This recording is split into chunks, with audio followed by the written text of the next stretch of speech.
Assalamualaikum warahmatullahi wabarakatuh. Halo sahabat semua. Alhamdulillah hari ini kita ketemu kembali di podcast Universitas Muhammadiyah Bangka Belitung yang sangat-sangat asik sekali, dan kita menghadirkan banyak sekali sosok-sosok inspirasi tentunya untuk dapat kita berbagi mengenai topik-topik yang lagi highlight tentunya, ataupun berkenaan dengan Universitas Muhammadiyah Bangka Belitung. Dimana lagi kalau bukan di podcast Universitas Muhammadiyah Bangka Belitung, berkemajuan dan mencerahkan. Alhamdulillah hari ini kita sudah kedatangan salah satu sosok inspirasi dan luar biasa yang menjadi narasumber kita pada kesempatan kali ini. Siapa lagi kalau bukan Bapak Ranca Taufik Hidayat, Magister Komputer. Betul Bapak? Betul sekali. Alhamdulillah. Sehat ya Pak ya? Alhamdulillah sehat. Alhamdulillah. Iya. Jadi Bapak, hari ini kita ngobrol-ngobrol tentang pastinya dunia komputer, perkembangan teknologi saat ini, dan pastinya tentang program studi ilmu komputer yang ada di Universitas Muhammadiyah Bangka Belitung. Karena sahabat-sahabat yang ada di luar sana pasti pengen tahu banget nih, kira-kira ilmu komputer, prodi ilmu komputer di Universitas Muhammadiyah Bangka Belitung itu kayak gimana? Kemudian prospek kerjanya itu apa, cuma ya untuk apa, jaga warnet ya? Kalau zaman dulu kan ada jaga warnet Pak ya. Kalau sekarang mungkin agak jarang gitu. Atau seperti apa prospeknya, nanti kita akan ngobrol-ngobrol seperti itu. Oke, siap. Nah, tapi sebelumnya Pak Ranca, kita pengen tahu dulu sebenarnya di ilmu komputer, program studi ilmu komputer Universitas Muhammadiyah Bangka Belitung itu prodinya seperti apa gitu Pak? Boleh diceritakan Pak? Prodi ilmu komputer itu sebenarnya prodi yang dibutuhkan oleh bidang kerja saat ini ya. Baik itu perusahaan kecil, menengah atau juga besar. Nah, itulah sebenarnya peluangnya nanti ke sana gitu. Nah, apa yang dipelajari di sini ya kaitannya dengan program gitu, bikin program, terus dan itu sebenarnya juga sudah masuk kurikulum gitu.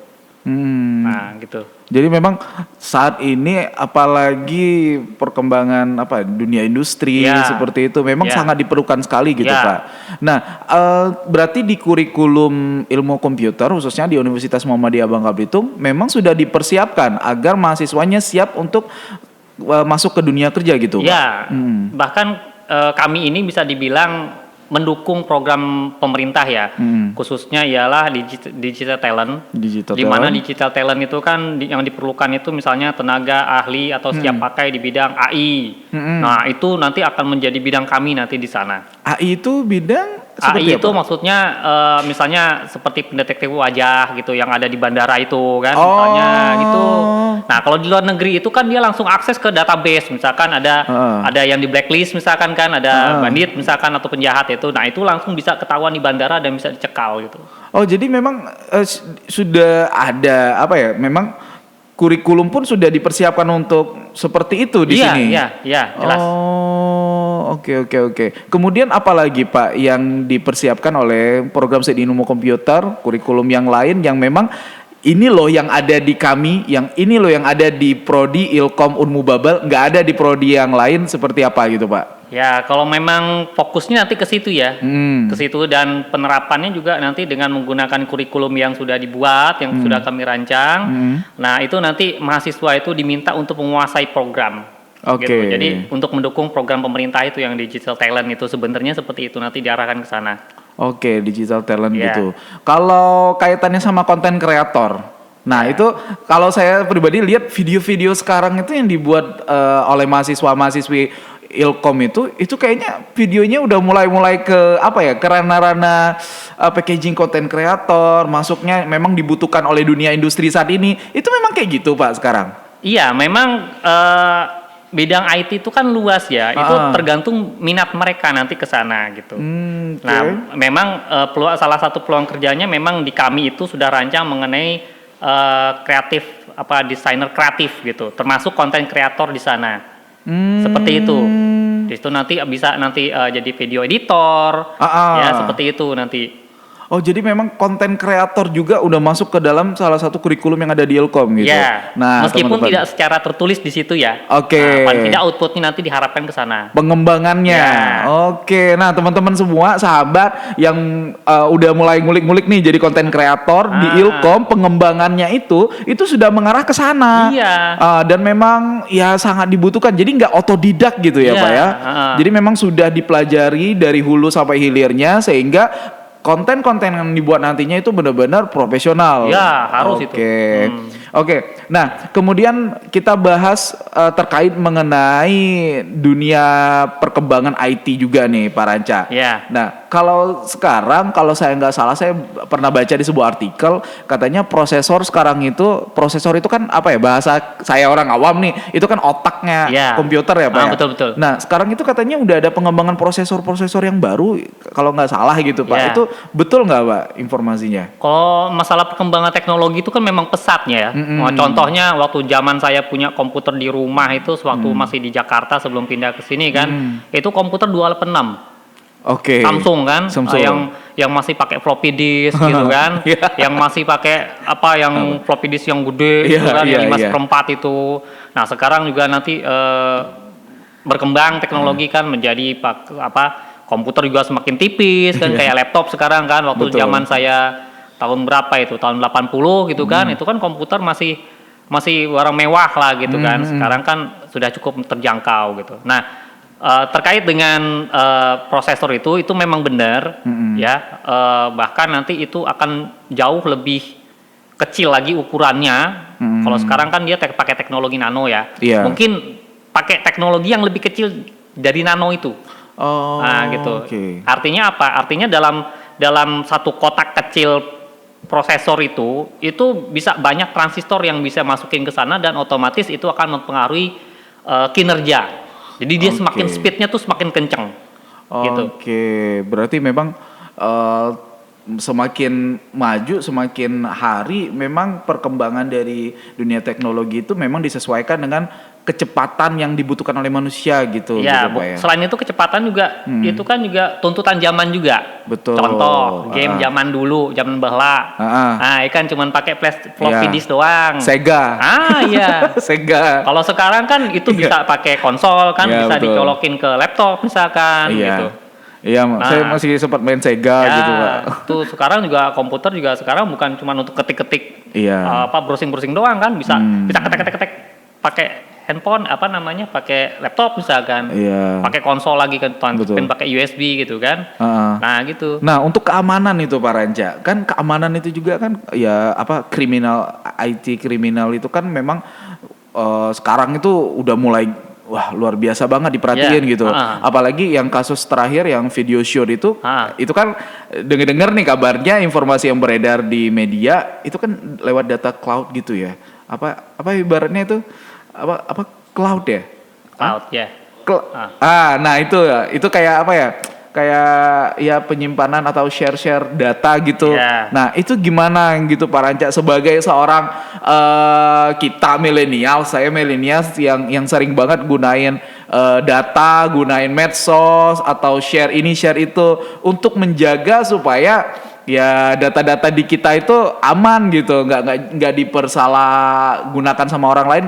Apa tips dan triknya gitu Pak Ranca? Kalau menurut saya, semua data yang kita unggah ke medsos itu nggak perlu terlalu diumbar.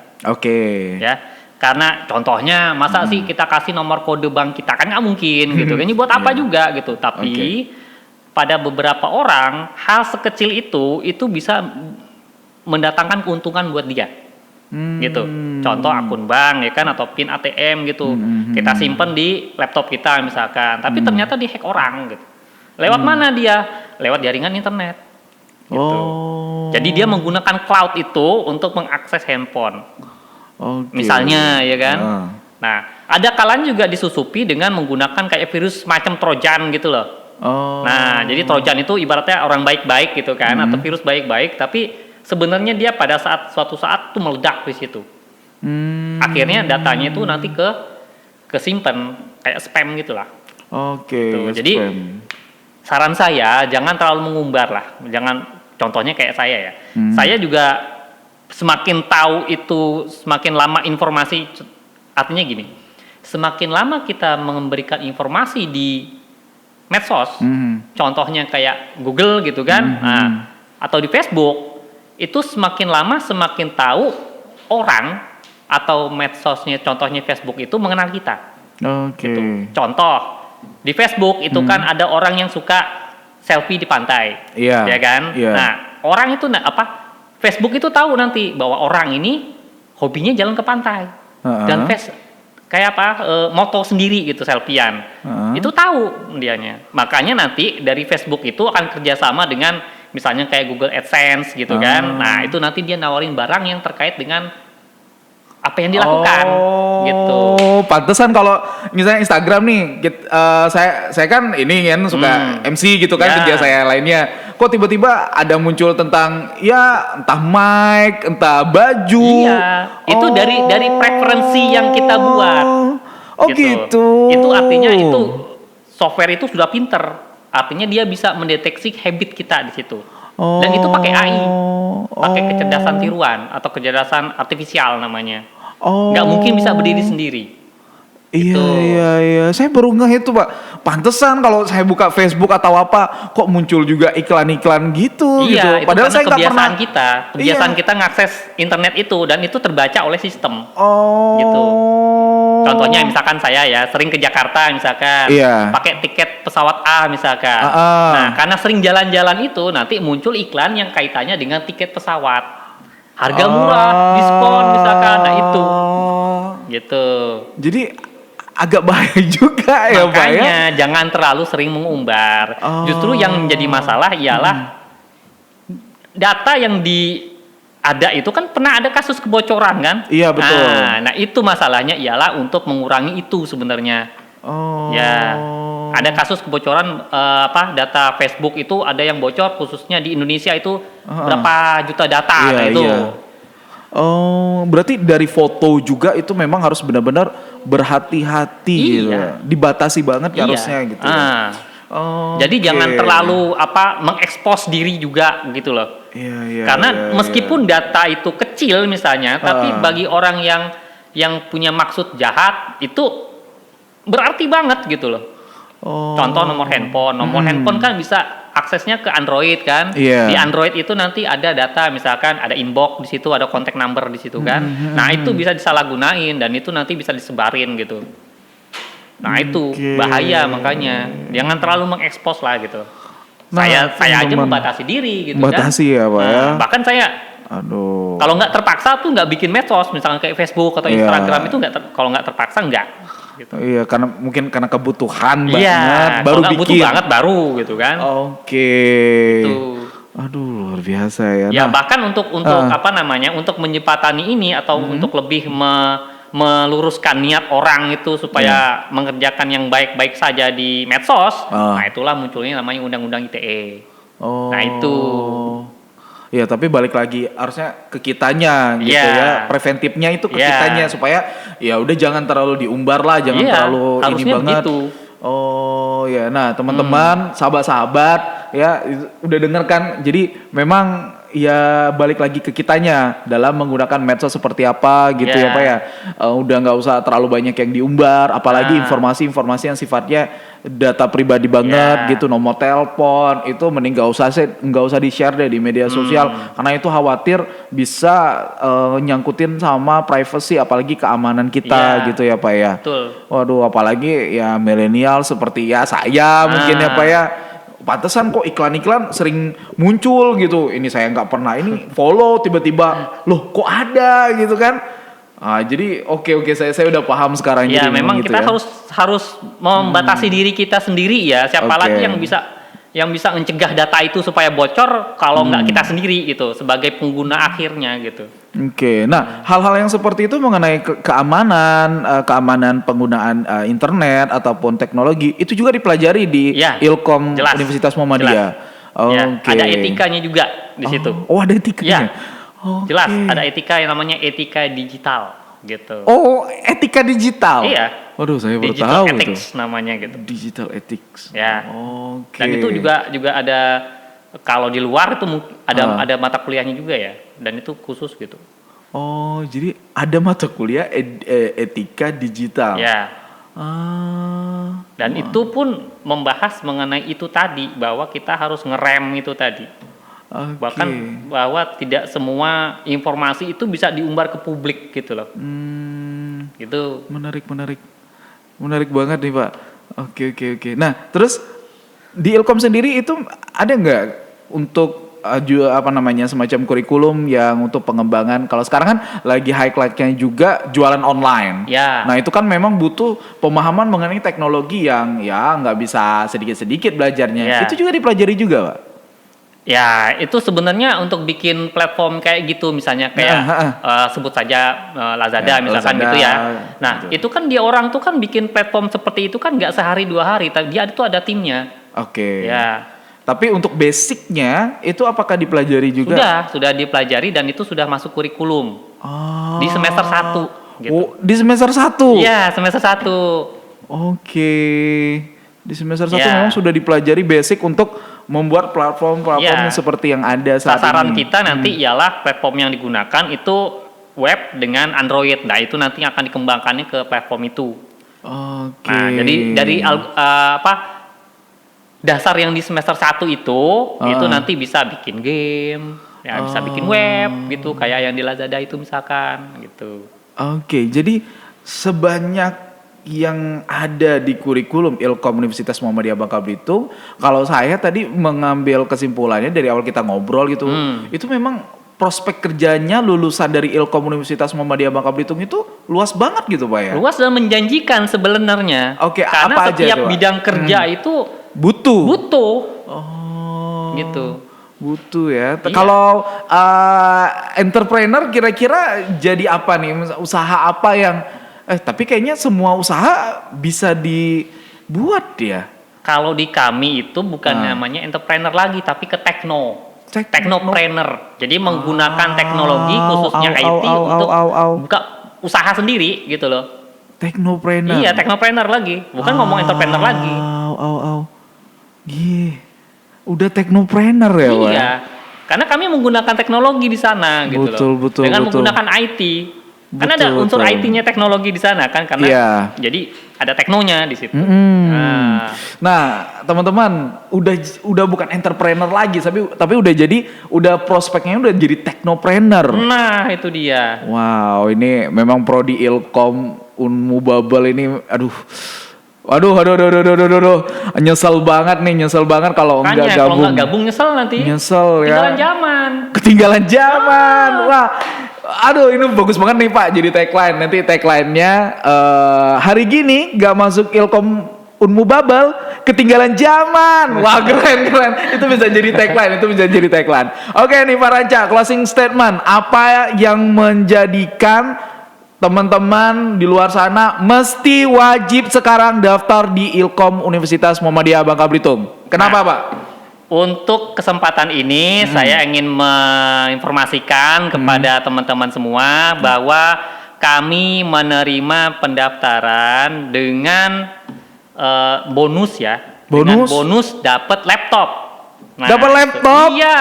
Kapan lagi? Wow. Pendaftaran di kami ini dapat laptop. Nah, daftar dapat laptop? Iya, kapan lagi? Kecuali di sini gitu loh. Daftar dapat laptop. Jadi mahasiswa Unmu Babel di prodi Ilkom. Iya. Wow. Temen-temen nih jangan lewatin ini, kesempatan terbatas ya Pak ya. Iya. Sampai kapan tuh Pak promonya Pak? Sampai akhir pendaftaran. Sampai akhir pendaftaran. Nah, teman-teman, sampai tanggal 31 Agustus. Ya, 31 Agustus itu batas akhir. Kapan lagi daftar tuh dapat laptop coba? Hanya di Unmu Babel, teman-teman daftar dapat laptop. Sampai 31 Agustus 2021. Aduh. Kapan lagi dapat laptop gratis ya kan? Wow. Iya gitu loh. Buat ngerjain tugas.